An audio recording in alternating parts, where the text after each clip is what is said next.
इयत्ता 11वी भूगोल. तिसरा धडा आहे अपक्षरणाची कार्ये. यामध्ये राहिलेला भाग 2 म्हणजेच प्रश्न 5 ते 7 हे पाहणार आहोत. प्रश्न 5वा आहे फरक स्पष्ट करा. त्यामध्ये पहिला फरक आहे तो सन्निघर्षण आणि अपघर्षण. यामध्ये पहा, याचे आपल्याला फरक स्पष्ट करायचे आहे. सन्निघर्षण आधीपासूनच अपक्षरित पदार्थांचे एकमेकांवर आदळून आपटून अजून अपक्षरण होते, त्यास सन्निघर्षण म्हणतात. तर अपघर्षणामुळे भूपृष्ठाचे खनन होऊन खडकांचे तुकडे असे अपक्षरित पदार्थ तयार होतात. दुसरा आहे सन्निघर्षणात कारक हे फक्त वहन प्रक्रियेस कारणीभूत असतात. येथे कारकामुळे सन्निघर्षण होत नाही. तर अपक्षरण प्रक्रियेमध्ये कारक हा घर्षणाच्या खननाच्या प्रक्रियेत प्रत्यक्ष सहभागी असतो. तिसरा आहे सन्निघर्षणामुळे खडकांचे तुकडे एकमेकांवर आपटून त्यांचे अजून तुकडे होतात, त्यांना गोलाई सुद्धा येते. तर अपघर्षणात भूपृष्ठावरील खडकांचे विघटन होते. चौथा आहे सन्निघर्षण प्रक्रियेत केवळ नदी, वारा व सागरी लाटा हेच कारक समाविष्ट असतात. तर अपघर्षणात नदी, वारा व सागरी लाटांबरोबरच हिमनदी, भूजलही सहभागी असतात. आणि 5वा आहे सन्निघर्षण प्रक्रियेमध्ये 2 किंवा अधिक विघटित किंवा विखंडित जे खडक आहेत ते समाविष्ट असतात. त्यात कारक प्रत्यक्ष सहभागी नसतो. तर अपघर्षण हे अपघर्षण प्रक्रियेमध्ये एक कारक भूपृष्ठावर प्रत्यक्ष खरडण्यास घर्षणाचे विखंडनाचे कार्य करत असतो. दुसरा जो आहे ती यू आकाराची दरी आणि व्ही आकाराची दरी. यामध्ये पहा, यू आकाराची जी दरी आहे हे भूरूप हिमनदीमुळे निर्माण होते, तर व्ही आकाराची हे भूरूप नदीमुळे निर्माण होते. 2 हे भूरूप प्रामुख्याने पर्वतीय प्रदेशात आढळते आणि हिमनदी कार्यरत असते. तर व्ही आकाराची हे भूरूप पर्वतीय प्रदेशात व तीव्र उताराच्या डोंगराळ भागात आढळते. तिसरा जो आहे हिमनदीचा वहनाचा वेग कमी असतो, मात्र बर्फाचे वजन खूप असल्याने हिमनदी जमिनीचा तळभाग शब्दशः खरवडून काढते. मात्र कमी गतीमुळे तेव्हाच काठांचेही अपक्षरण होत असते. तर व्ही आकाराची तीव्र उतारामुळे नदीच्या वहनाचा वेग जास्त असतो, त्यामुळे नदी काठांपेक्षा तळाचे खनन जास्त करते. त्यामुळे तीव्र आकाराची अरुंद गळई दरी तयार होत असते.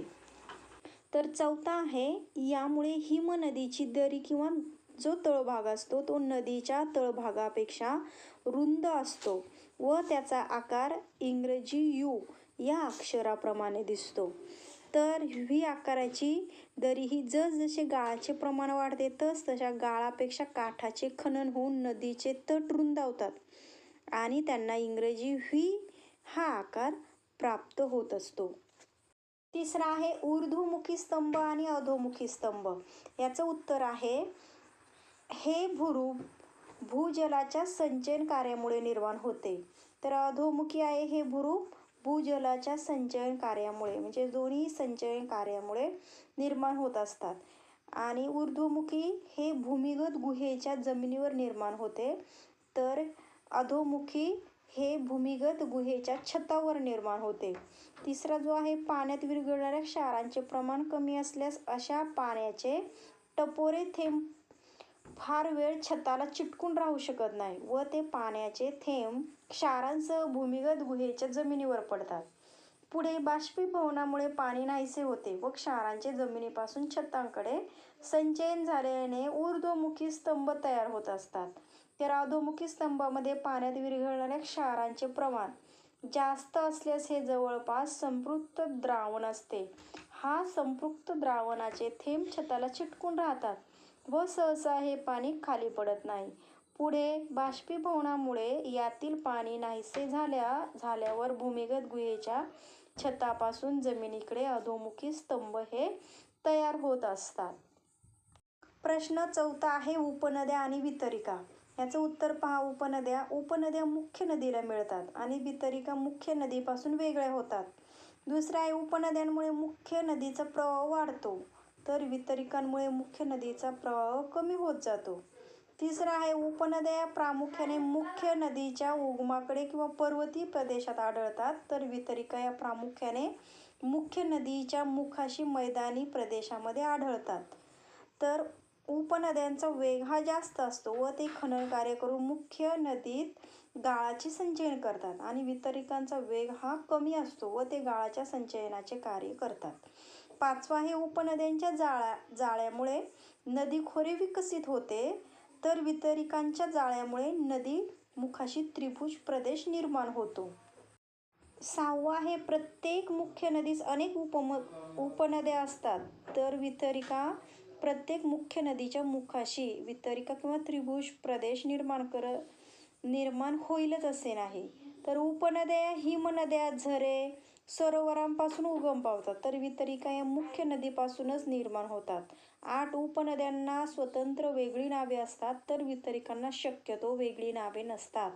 9 उपनद्यांची वहनाची एक निश्चित दिशा खोरे पात्र असते, तर शक्यतो उपनद्या आपल्या वहनाचा जो मार्ग आहे तो बदलत नाही आणि वितरिकांचा वहन मार्ग पुराच्या पाण्यामुळे गाळामुळे बदलतो. तर 10 आहे उपनद्यांची लांबी वितरिकांच्या तुलनेत जास्त असू शकते, तर उपनद्यांच्या तुलनेत वितरकांची लांबी ही कमी असते.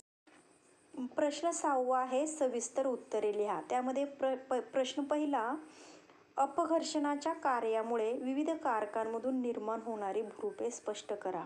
यामध्ये पहा, अ आकडा आहे हिमनदी या कारकाच्या अपघर्षणामुळे निर्माण होणारे भूरूप, ब नदी या कारकाच्या अपघर्षण कार्यामुळे निर्माण होणारे भूरूप, क वारा या कारकाच्या अपघर्षणामुळे निर्माण होणारे भूरूप आणि ड आकडा आहे सागरी लाटांच्या अपघर्षण कार्यामुळे निर्माण होणारे भूरूप.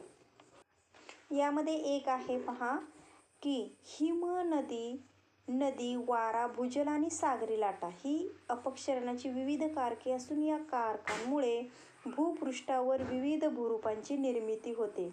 विविध कारकांद्वारे पृथ्वीच्या पृष्ठभागाचे जे अपक्षरण होते त्याच्या विविध प्रक्रिया आहेत.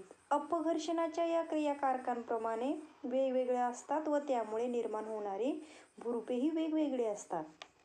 त्यानंतर विविध कारके यांच्या अपघर्षणाच्या विविध क्रिया व या प्रत्येक क्रियेमुळे निर्माण होणारी भूरूप यांची माहिती ही पुढील प्रमाणे आहे. पहा तर यामध्ये आहे भूरूपे.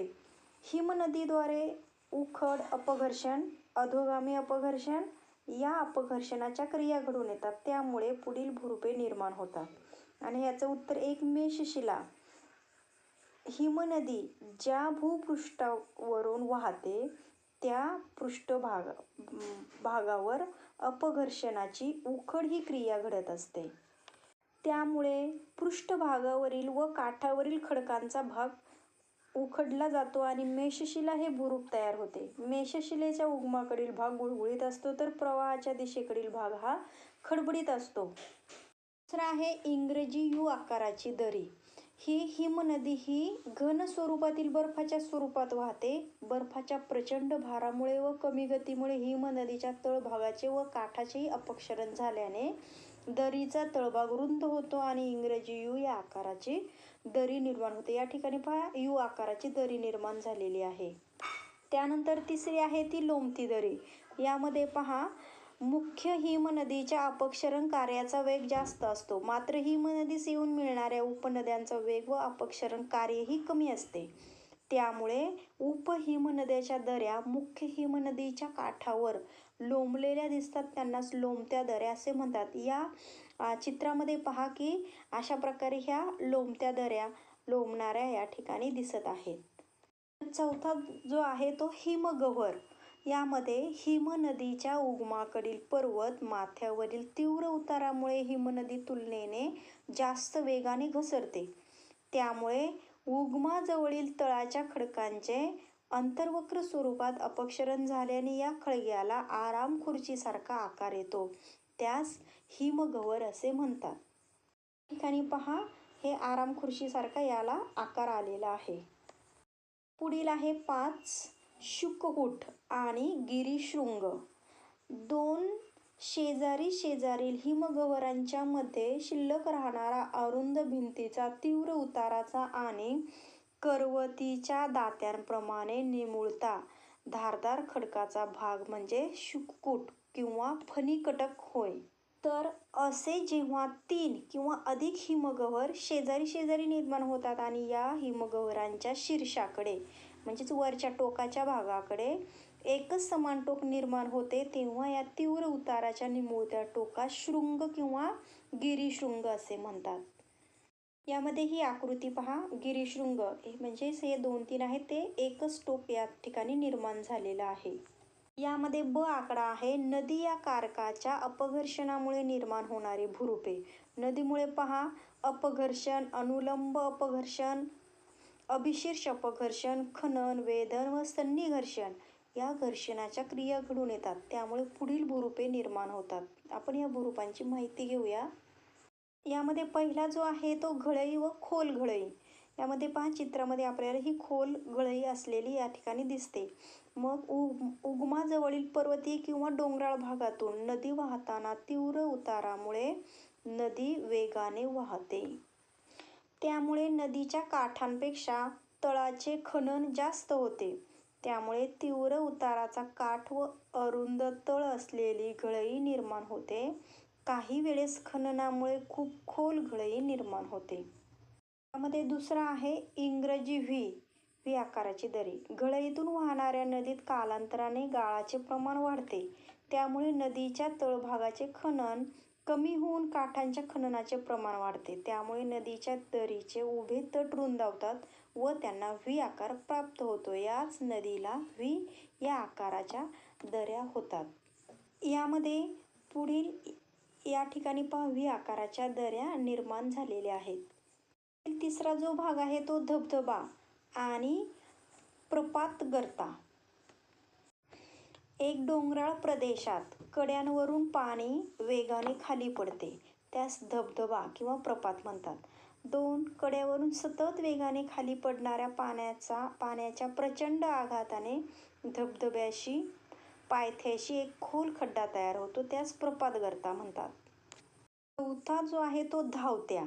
या ठिकाणी पहा, आलटून पालटून मऊ व कठीण खडकाची भूरचना असल्यास कमी अधिक खनन होऊन पायऱ्यांची भूरचना निर्माण होते. यावरून जेव्हा नदी वाहते तेव्हा नदी उड्या मारत धावतानाचा भास होतो, म्हणून त्यास आपण धावत्या असं म्हटलात. या ठिकाणी पहा, या चित्रामध्ये धावत्यासारखा आकार प्राप्त झालेला आहे. पुढचा जो आहे तो रांजण खळगा. यामध्ये जेव्हा नदीपात्रातील खडकांची रचना ही कमकुवत असते किंवा नदीपात्रात जोड असतात, तेव्हा पाण्याच्या आघातामुळे असंख्य खाचखळगे निर्माण होतात. प्रवाहाबरोबर वाहत असलेले दगड अशा खाचखळग्यांत अडकतात. पुरामुळे किंवा प्रवाहातील पाणी एकदम वाढल्यास या खाचखळग्यांना व खडकांना आडून पाणी वाहताना त्यास भोवरे निर्माण होतात. या भोवऱ्यांमुळे हे दगडही वर्तुळाकार दिशेने फिरू लागतात व मूळचे खाचखळगे जास्त खोल व गोलही होतात. त्यांना रांजणखळगे किंवा कुंभगर्ता. रांजणखळगे हे निघोज या ठिकाणी आपल्याला मोठ्या प्रमाणामध्ये पाहायला मिळतात. पुढील 6 गोलाकार गोटे.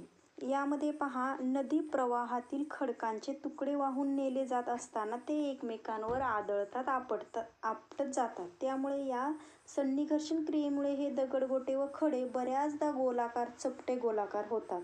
या ठिकाणी पहा, आपल्याला गोटे दिसत आहे. क वारा या कारकामुळे होणारे अपघर्षण. यामध्ये पहा, पहिला आहे तो वातखळगे. यामध्ये शुष्क प्रदेशात सातत्याने जोरदार वारे वाहतात. असे वारे चक्राकार गतीने फिरतात तेव्हा भूपृष्ठावरील वाळूच्या किंवा मातीच्या सुट्या कणांना उचलून नेतात व तेथे अपक्षरण खळगा तयार होतो. यांनाच आपण वातखळगे असं म्हणतो. जो आहे तो वातघृष्ट खडक. यामध्ये पहा, हे खडक आपल्याला दिसतो. यामध्ये या खडकाच्या पृष्ठभागावर वाऱ्यामुळे अपघर्षण होते. त्यामुळे वाऱ्याच्या दिशेकडील भाग गुळगुळीत उताराचा बनतो. अशा खडकांना वातघृष्ट खडक असं म्हणतात. तिसरा जो प्रकार आहे तो भूछत्र खडक. यामध्ये पहा, वाऱ्याबरोबर वाळू, लहान दगड यांचे वहन होते. त्यामुळे वाळू आणि दगडाच्या मार्गात येणाऱ्या मोठ्या खडकांवर आघात होतो. त्यांचेही खनन म्हणजेच धूप होते. वाळू किंवा खडक जास्त उंचीवर उडू शकत नसल्याने त्यांचा आघात वरच्या भागापेक्षा खालच्या भागावर जास्त होतो आणि खालच्या भागाची झीज ही जास्त होते. वाऱ्याच्या बदलत्या दिशांनुसार खडकाची सर्व दिशांनी झीज होऊन तो छत्रीच्या आकाराचा खडक तयार होतो. पहा, या ठिकाणी जो खडक आहे तो छत्रीसारखा आपल्याला दिसतो, त्यामुळे त्याला भूछत्र खडक असं म्हणतात. यामध्ये पुढील जो प्रकार आहे तो यारदांग.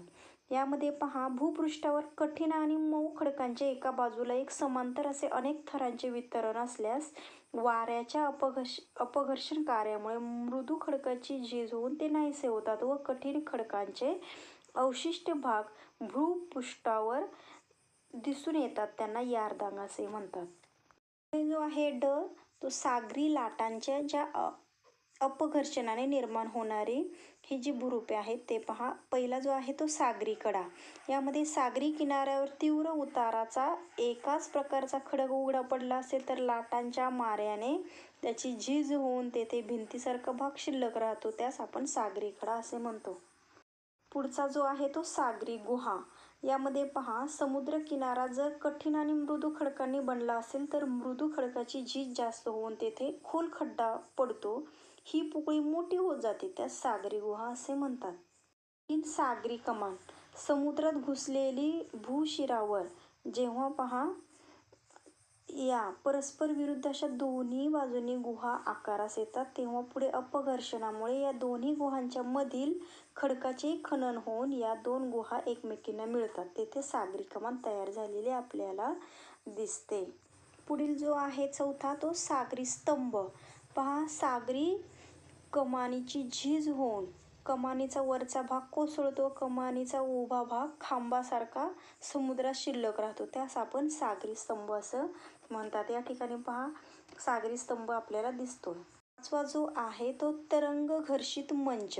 यामध्ये पहा, सागरी कडांच्या पायथ्याशी जेव्हा लाटांचा परिणाम होतो व कड्यांच्या झीजेमुळे ते साधारण सपाट चबुतरा निर्माण होतो, त्यास तरंग घर्षित मंच असे म्हणतात. प्रश्न दुसरा आहे, गंगा नदीचे संचयन कार्य मानवासाठी कसे उपयोगी ठरले आहे ते स्पष्ट करा. उत्तर आहे, हिमालय पर्वतीय प्रदेशात उगम पावलेली गंगा नदी आपल्या उगमाकडील प्रदेशात खडकांचे अपक्षरण करते. हिमालय पर्वताचा तीव्र उतार, नदीचे बारमाही स्वरूप, मान्सून पर्जन्य आणि वितरणाऱ्या हिमनद्यांद्वारे होणारा पाण्याचा अव्याहत पुरवठा या वैशिष्ट्यांमुळे गंगा नदीचे अपक्षरणाचे कार्य सतत आणि परिणामकारकपणे चालूच असते. त्यामुळे गंगा नदीत अपक्षरित पदार्थांचे प्रमाण व इतर नद्यांच्या तुलनेत जास्त असते. गंगा नदीचे खोरेही विशाल असून गंगा नदीच्या उपनद्यांद्वारेही अपक्षरित पदार्थांचा सतत व लक्षणीय पुरवठा होत असतो. या अपक्षरित पदार्थांचे गंगा नदीच्या प्रवाहाबरोबर वहन होते. गंगा नदीत वाहून येणाऱ्या या अपक्षरित पदार्थांचे स्वरूपही विविधांगी असते. त्यात बारीक दगडगोटे, वाळू, माती, हलके सूक्ष्म पदार्थ आणि पाण्यात विरघळलेली अनेक खनिजे यांचाही समावेश होतो. या अपक्षरित पदार्थांचे कर्षण, उत्परिवहन, निलंबन आणि द्रावीकरण क्रियांद्वारे वहन होत हे सर्व पदार्थ गंगा नदीच्या मैदानी प्रदेशापर्यंत वाहत येतात. गंगा नदी मैदानी प्रदेशात जेथे प्रवेश करते तेथे उतारावर एकदम बदल होतो व तिची गती मंदावते. परिणामी या सर्व अवसादाचे नदीपात्राच्या दोन्ही बाजूंना संचयन होत गेले.